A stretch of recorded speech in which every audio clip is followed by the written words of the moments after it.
Samantala, abot naman sa 100,000 pesos na pabuya ang iaalok ng provincial government ng Maguindano del Sur para sa agarang pagkakahuli ng mga suspect na sangkot sa pagpatay at pagpugot ng ulo ng IP member na si Ramon Lupos ng Dato Hofer Maguindano del Sur.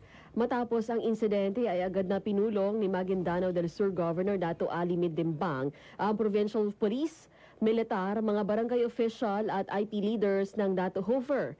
Mahigpit na direktiba ni Governor Midimbang sa PNP at militar na siguraduhin ang seguridad ng mga residente sa lugar, lalo na sa mga IP community. Iniutos rin niya sa PNP ang malalimang investigasyon at nag-alok ang nasabing pabuya para sa nasabing pagkakahuli ng mga suspect sa krimen.